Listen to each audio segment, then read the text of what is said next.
Hello, this is Dave. Today I want to talk about what I consider to be the biggest lie of all.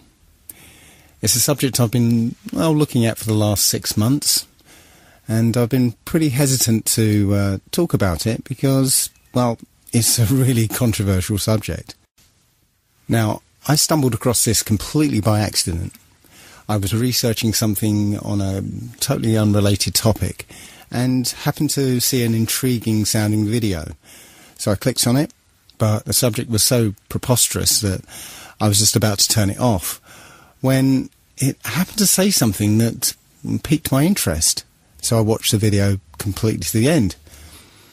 And by the end of it, I had questions. I had some serious questions. So I'm going to ask you to be open-minded about this. This is very, very controversial and difficult to get your head round. So just bear with this and keep an open mind. So, in order to determine the truth, I'm going to be using a few principles here. The first of which is the scientific method, something that the scientific community doesn't seem to use these days. But the scientific method is where a theory or opinion is put forward that matches what we observe. But if something comes along that contradicts those observations, then the theory must be discarded. The second principle is Occam's razor. That's quite simply, the simplest explanation tends to be the truth. The third principle I'm going to be using is from Sherlock Holmes. When the impossible has been eliminated, whatever is left, however improbable, must be the truth. I'm also going to have to accept a couple of things. The first of which is what I call the ant's perspective. If you imagine an ant walking across a runway and all of a sudden a jumbo jet lands next to it, the ant's probably going to say, "What the hell was that?" But there is no way that the ant can ever figure out what just happened to it. It's just beyond the ant's ability to comprehend. So we have to accept that there may be things that are way beyond the human mind's ability to comprehend. The other thing we have to accept is how easily our minds, once they've been programmed or given a world view, how easily those minds can be fooled. You started watching that video with a certain world view. After all, you know what a room looks like. But those preconceptions caused you to ignore some of the subtle cues that would have given the game away, such as the black rectangle underneath the chair, or the difference in colour between the cups, or even the strange angles of the picture on the wall. You believed a visual lie because your worldview was so powerful that it blinded you to any evidence that contradicted it. The other thing I'd like to mention at this point is how easily we can be fooled by two-dimensional imagery. We've been trained and conditioned to suspend disbelief when we see certain two-dimensional imagery, such as photographs. A photograph is not reality. It's a photograph. And photographs can be altered and manipulated. Video is not reality. Point is, you can't automatically trust any two-dimensional imagery or media that's presented to you by the establishment. So let's get down to it then, shall we? This is apparently the truth of our world. We live on a spherical planet called Earth, spinning at 1,000 miles an hour on a 23.4 degree tilt. Now, I always thought it was 23.5 degrees, but as I researched into this, I found it was actually 23.4. That's 23.4 degrees away from vertical. Funnily enough, that leaves 66.6 degrees away from the horizontal. Interesting. So anyway, we're orbiting an ordinary star that is apparently 93 million miles away. The Sun itself is embedded in a galaxy of 100 billion stars, and that galaxy is one of trillions and trillions in an infinite and expanding void. And in the midst of that void, we are just an insignificant and unimportant microbe that arrived here by accident, that's crawling around on this speck of dust. Now, I know what you're thinking. Oh dear, he's turned into one of those flat earther people. But if you've ever discovered the truth behind all those things that have been labelled as conspiracy theories, you've been willing to set aside your preconceptions of the world to be able to accept a new and often terrifying version. This is no different, so please bear with me. The first thing that people will automatically say is, of course we live on a spherical Earth. We've got the photographic evidence, don't we? Well, strangely enough, when you try and search for a picture of Earth from space, you'll find surprisingly few of them. In fact, all of them, including this one, this is from NASA, it's called the Big Blue Marble. All of them are composites. NASA will freely admit to them being composite images or CGI or Photoshop. There's only one image that NASA will claim was shot from space, and it's this one. It's apparently shot from Apollo 17. But all of these images have problems. First of all, the scientist will tell you that because the Earth is spinning, centrifugal forces will force the equator to bulge out as it's spinning. So the Earth is more of an oblate spheroid. But, funnily enough, all the images from space, supposedly, are perfect spheres. Also, one thing I noticed is that the colours of continents and the sea itself, they're very vivid. Now, when you look at anything at a distance, maybe if you look at some hills at the distance of 3 or 4 miles, you'll see that the colours are kind of washed out somewhat because of the atmosphere. If you see mountains further off in the distance, the dark colours are washed out even more because of the influence of the atmosphere. So how can it be that you get these very vivid, striking colours through miles of atmosphere? I can't explain it. The other strange thing about this supposed shot of Earth from space is that the continents actually appear to match the Mercator map rather than the Peters projection map. Now, if you don't know the difference, here's a little video to explain it. So the Mercator map was designed as a navigational aid, but the Peters projection map is a more accurate rendering of what the continents look like. So why then do all the images of Earth from space show the Mercator map? I guess that's because that's what we're used to. Even the one image that is claimed to be an actual photograph of Earth from space is called into question, simply because of a film that was released accidentally by NASA of Apollo 11 faking the very first picture of Earth from space. So let's have a look at that video. How can this be when they were in Earth orbit only 9 hours earlier, and the Moon is some 3 days' journey?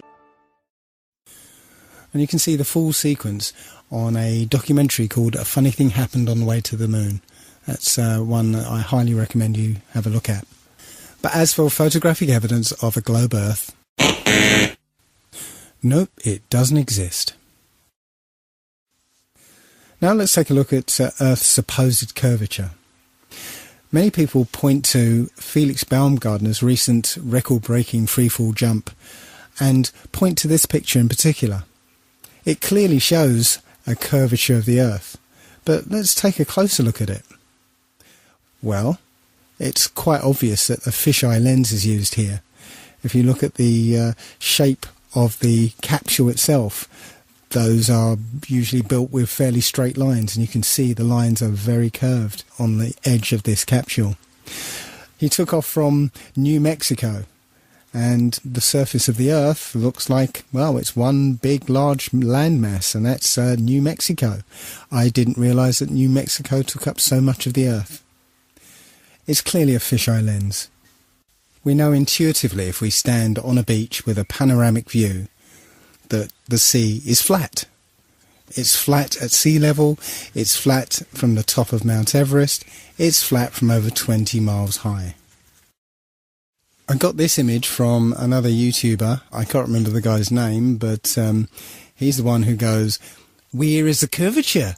Where?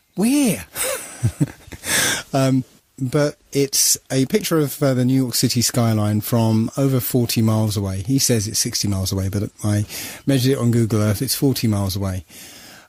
The reason I added this one is because I used to live halfway between Bear Mountain and New York City, and from North Route 17, I was clearly able to see the New York City skyline from about 20 miles away. From 40 miles away, the New York City skyline should have been about 1,000 feet below the horizon. And that neatly leads me into the horizon problem. No matter where you are above the surface of the Earth, the horizon always rises to your eye level. Doesn't matter if you're standing on a beach, or up a hill, or in a plane at 35,000 feet. The horizon is always at eye level. Well, that would be impossible on a spherical Earth, because the Earth would curve away from you, and so it would always appear below you. As on this diagram, the expected horizon would be below you, but that's not what we see. When you look out of a plane window, you always see the horizon at eye level. And it doesn't matter how big you make the Earth below the plane, the horizon would always appear below you. In 240 BC, a Jesuit named Eratosthenes, my apologies to any ancient Greeks among you, he calculated the Earth's circumference. He did that by planting a stick in the ground at midday so that the sunlight, being directly overhead, would cast no shadow. Simultaneously, about 400 miles away, somebody else planted the stick in the same way and found that the sunlight cast a shadow. So by taking a shadow length and knowing the distance between the sticks, you could theoretically work out the circumference of the Earth. Take note that this method requires that the sun be a long, long way away so that the light coming from the sun is all parallel. Just keep that in the back of your mind, because we'll come back to this later.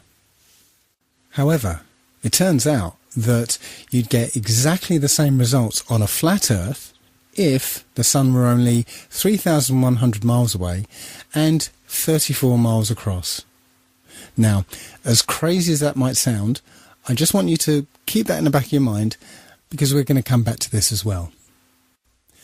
Perhaps the most famous experiment to disprove the idea of a curvature was performed by Samuel Rowbottom in the late 1800s. The Old Bedford Levels experiment was performed on a canal in Cambridgeshire, which is perfectly straight for 6 miles. What Rowbottom did was put a telescope 6 inches above the water at one end of the canal and had a friend row a boat to the other.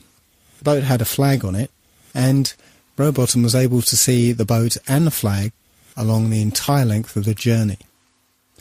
Now, if the Earth were curved, the boat should have been 16 feet below the horizon at the other end of the canal.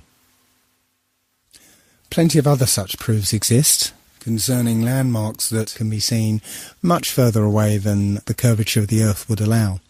The most notable would be the Notre Dame Antwerp spire, which stands about 403 feet high and 468 feet above sea level. But sea captains are able to see the spire with a telescope from an amazing 241 kilometres away. If the Earth were a globe, then the spire would be actually a whole mile below the horizon. The Earth has a curvature? I don't think so. So let's take a look now at the idea that the Earth is spinning. Our common sense intuition tells us that the Earth is motionless. We have senses that detect changes in velocity. Why is it then, if you've, say, always lived in England, where the velocity of the Earth there is something around, I think it's 700 miles an hour, and you get on a plane and fly down to the equator, where it's actually spinning at over 1,000 miles an hour, why is it that you don't feel dizzy and notice the change in velocity? Well, we'll ignore that. There are many theories that supposedly show that the Earth is spinning. But I want to concentrate on one such theory, which is that the motion of the stars prove that the Earth is spinning. This theory proposes that the stars are static, fixed and unchanging, and it's the Earth that's spinning around at 1,000 miles an hour, and that the axis of spin is pointing at a particular star called Polaris, the pole star. So, from an observer on the Earth, it appears that the stars are spinning around the star Polaris. Now, Polaris is something like 2 quadrillion miles away, and as far as we know, the polar axis has always pointed at Polaris. So, the first obvious question is, if the Earth is wobbling on its axis and moving around the Sun, and also being dragged along with the rest of the solar system, how can it remain perfectly aligned with a star that's 2 quadrillion miles away? Well, we'll put that aside for the moment and just concentrate on the motion of the stars. If you were to set up a camera pointing at Polaris in the night sky and leave it on a long exposure, you'd get a pattern of star trails around Polaris, supposedly reflecting the 1,000-mile-an-hour spin of the Earth. But wait a minute, isn't the Earth orbiting the Sun at 67,000 miles an hour? And come to think of it, isn't the Sun moving through the galaxy at 600,000 miles an hour?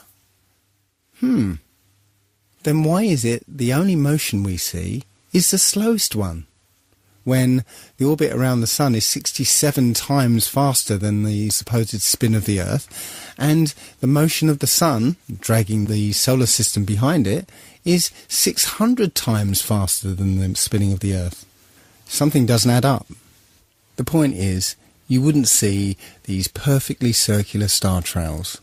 If you took into account all the other relative motions, you just wouldn't see these perfect circles. Where is the motion? Where? The simplest answer is the Earth isn't spinning or orbiting or being dragged. The Earth is fixed, and it's the stars that are moving.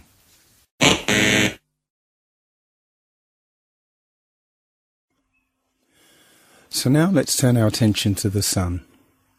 What do you think is wrong with this picture? Any idea? Well, take a look at the angle of the rays.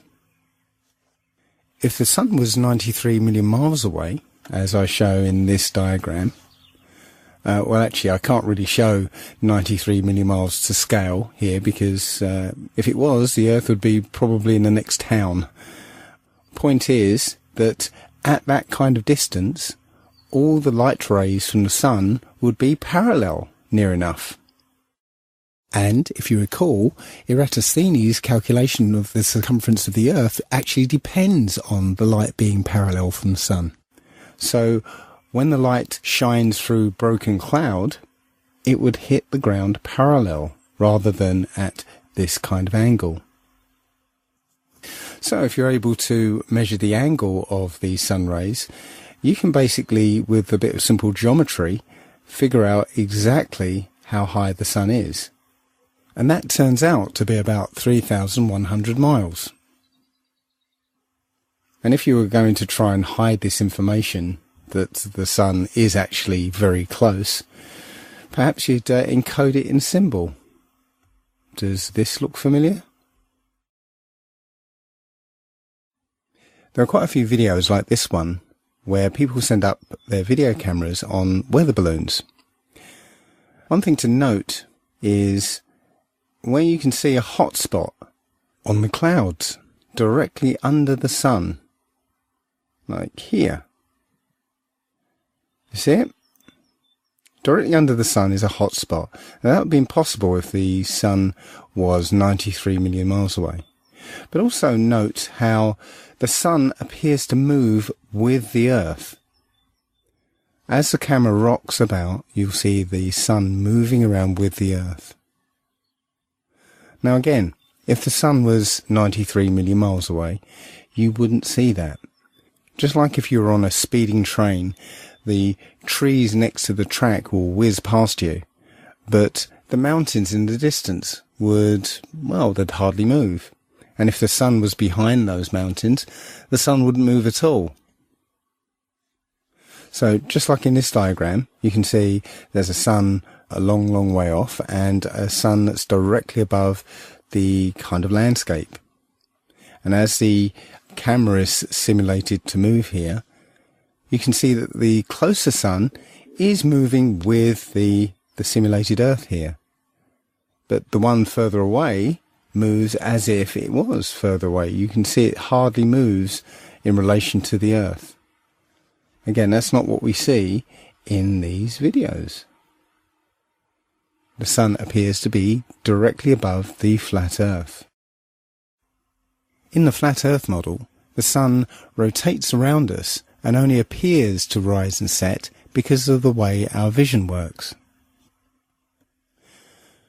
We see in perspective. That is, the horizon is at our eye level, and as things recede from us, they tend to converge to the centre of that horizon line, to a place that's known as the vanishing point. Just as if you were standing at the end of a very long corridor, you would see that the walls would appear to converge. The floor would appear to rise up to meet the horizon, and the ceiling would also appear to move downwards. Of course, the walls and the ceiling are all parallel to each other, so they don't actually move anywhere, but it would just appear that way. And anything that lies beyond the vanishing point is effectively invisible to us. It's beyond the limit of our vision. The clouds in this picture are all at the same height, but the further they are away from you, the lower down in the sky they appear to be. And similarly, the further away the cloud shadows are on the ground, the higher up they appear to be. Now, try and watch the following video without the preconception that the sun rises and sets, but rather moves closer to you and then moves further away. I'm afraid I can no longer take the idea that the sun is 93 million miles away very seriously at all. So now let's turn our attention to the moon.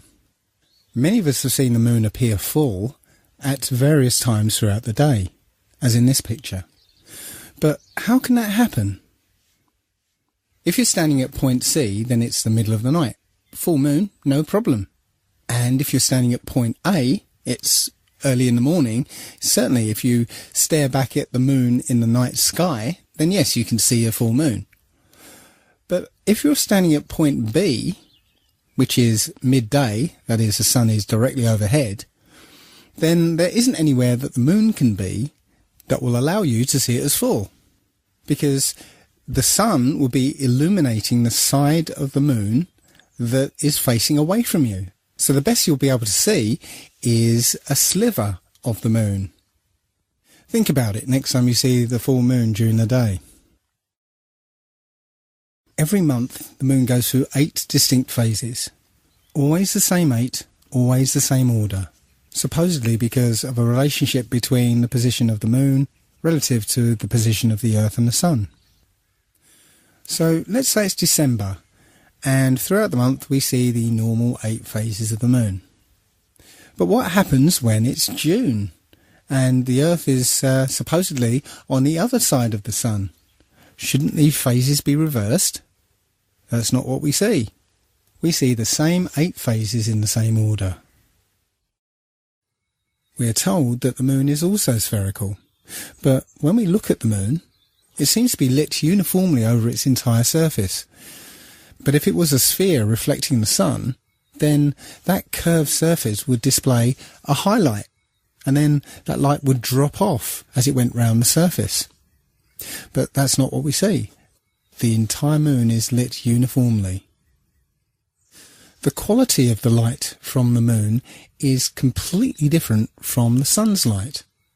The sun's light is hot, and it's shifted towards the yellow part of the spectrum, whereas the light from the moon is cold and more silvery. Heat is essentially infrared light, So in order for the moon to absorb the heat from the sun and not reflect it, it would have to be a deep green colour to absorb the infrared. So unless the moon is made out of green cheese, it is not reflecting the sun's light. It appears that the moon is not a sphere and it's not reflecting the sun. It is self-luminous. Also, we should be able to see a slightly different view of the moon depending on where on the globe Earth we happen to be. But this is not what we see. It doesn't matter where we are on Earth, we always seem to see the same view of the moon. Now, my friend Nolan pointed out that this is obviously a very exaggerated picture. The moon is supposedly 30 Earth diameters away from the Earth itself. But even so, that difference in position should give you a slight difference from point A to point B. But again, that's not what we see. So apparently the moon is 238,000 miles away. But if you just put that aside for a second and just look at the moon, perhaps you'll notice this.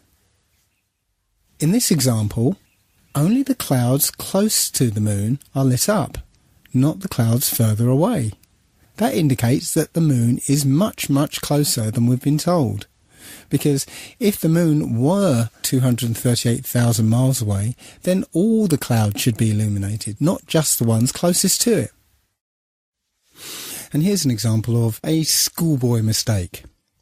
This is a famous picture from Apollo 8, which is entitled Earthrise. It was taken from above the moon's surface, looking back at the Earth. The only problem is, the Earth appears the same size as the moon appears from the Earth.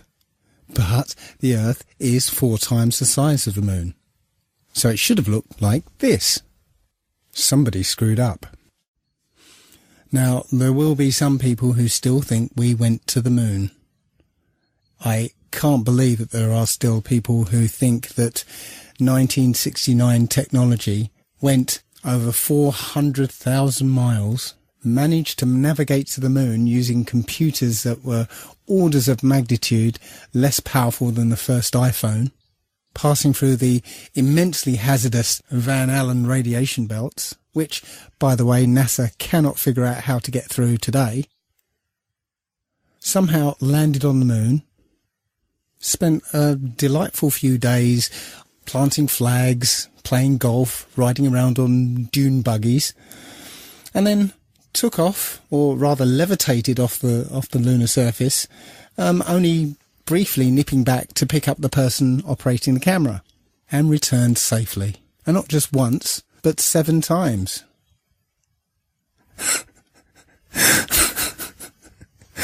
It's a fantasy. The whole thing is a fantasy. Everything you saw supposedly on the moon was in a soundstage using Stanley Kubrick's perfected front projection technology. And I'm not going to spend much time. There's plenty of evidence to show that it was completely faked. It was complete fantasy.